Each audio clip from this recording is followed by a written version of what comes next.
Meanwhile, the Warriors, despite Dotson, nice, blocked by Kuminga. That right there is Jonathan Kuminga using every inch of his 6'11" wingspan and 40-inch vertical to block a seemingly unblockable shot. That is not normal, but for Jonathan Kuminga, those feats of athleticism are becoming more and more normal every single time he plays. But do you guys want to know the scariest part? Those freakish plays that normal NBA players, and by normal NBA players, some of the best athletes in the world, those guys would be happy to make a play like that once every few weeks. Some of them won't make plays like that in their entire NBA career. But Jonathan Kuminga is starting to make those kind of freakish plays on both ends of the floor multiple times a game. And that is a major warning to the rest of the NBA. If you don't believe me, just take a look at this play from the exact same game. Offensively, Kuminga goes inside and the slam. I mean, Steph's reaction sums it up. But this performance against the Chicago Bulls and some of the highlights that came from it is nothing new.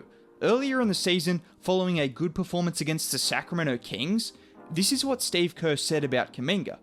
I told him, if we were a lousy team, you'd be doing this every night.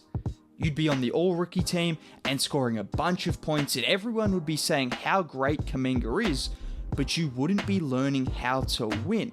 Now, a lot of people probably thought that Steve Kerr was just trying to hype up the Warriors' 7th overall pick, but he wasn't lying. We all know the Warriors are the best team in the NBA, and if you don't believe that because of a few losses recently, their record of 28-6 with both Draymond and Steph playing should let you know it's still true. But this has meant that there have been no easy minutes for Kuminga, so he hasn't been able to put up 25 points a night. However, when he has gotten the opportunity, he has shined bright. And I mean very bright. As you can see here, when Kuminga gets 15 plus minutes, he has not only been scoring, but has done so on efficiency, including a monster performance against the Raptors and now recently against the Chicago Bulls. But just to further prove this point, this is how Jonathan Kuminga's numbers stack up versus other rookies per 36 minutes. And the scary part is, the production isn't the most exciting or tantalizing part of Kuminga's game. The most exciting part is the jaw-dropping athleticism combined with flashes of elite defensive potential, and guard-like skills as a 6'8" forward. Yes, and if you want me to prove that, here are two examples that don't involve Kuminga dunking the ball. Here he is running a pick and roll with Jordan Poole.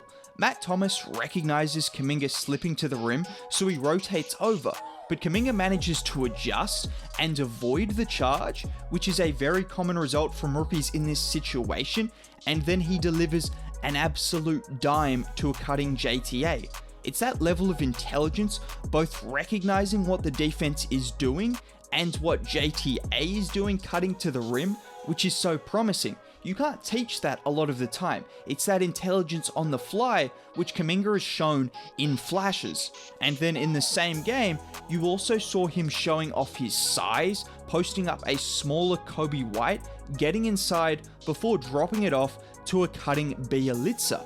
Not only showing off his speed and agility a lot of the time, but also some of the potential he could have as a post playmaker. But don't think for a second he doesn't just use these guard-like skills to set up other teammates.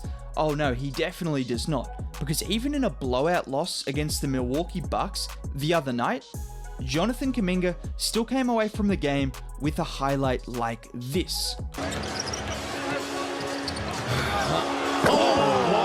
Kuminga takes it and sails in. Wow! That is what is so special about Kuminga. He has this rare ability to create separation in a fraction of a second. Watch this play right here. He gets the ball from Nemanja Bjelica. You have Ayo in front of him trying to close out. And if I pause right here, it looks like the Bulls have done a good job, right? Dosunmu was on his hip and the help defense has come over in time. But just watch Kuminga teleport to the rim. Look, I'm going to roll that back one more time and watch this in real time. Watch him absolutely glide to the rim. It's this freakish speed and floating ability. Yes, I said floating ability that allows him to get downhill with ease. And that's only going to get better as he gets stronger and potentially even more athletic, which I don't even want to imagine if that's even possible. But a big key to opening up this driving game is going to be his shooting ability. Kuminga doesn't need to be a deadeye or an incredible shooter, but he just needs the defenses to press up enough, like in those examples I showed you, to give him the chance to get downhill, because once he's downhill, it's a wrap.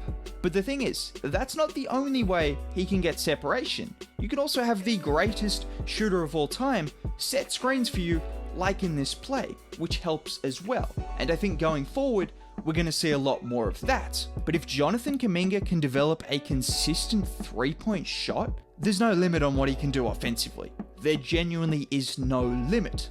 Now, I could stop the video right there, and you'd probably be impressed, but that would be leaving out a major part of what makes him so special. Defense. I showed you the block, but I don't want to focus on the steals and blocks. Sure, he can make those kind of plays, but let's focus on his versatility. That's what makes him special. And is there any better example of versatility than this? Here he is guarding Chris Paul in the fourth quarter of a crucial matchup. Jay Crowder comes to set a pick for CP3 so he can get to his usual spot from the mid-range, but Kuminga uses his explosiveness and length to force a great contest from out of nowhere. But it's not only guards that he can switch onto. Here he is guarding Domantas Sabonis. Here you see Sabonis try to back Kuminga down and get to his hook shot, but Kuminga's combination of strength and length combined with the help defense of Andrew Wiggins force him to kick it out. The ball then gets fed back into Sabonis, but he is disrupted and it results in a Kuminga steal. There you have two examples of Jonathan Kuminga guarding an elite 7-footer and an elite 6-foot player. But just in case you still aren't convinced, against one of the MVP favorites, here he is staying toe-to-toe with DeMar DeRozan and forcing an incredibly tough contested jump shot without fouling. And I think it's important to note that Steve Kerr continues to preach that this year is about habits, not production for Kuminga, and I think that's incredibly important. He's still a very raw prospect, but if you teach him the right habits defensively and offensively, like we are seeing this season, the floor is a lot higher than you think given his very high motor and freakish athleticism, as we're already seeing. And well, the ceiling, well, that's a different story. If you did make it to the end of the video, you must have enjoyed it a little bit, so drop a like would help out a ton. Subscribe to the channel. Have a great day.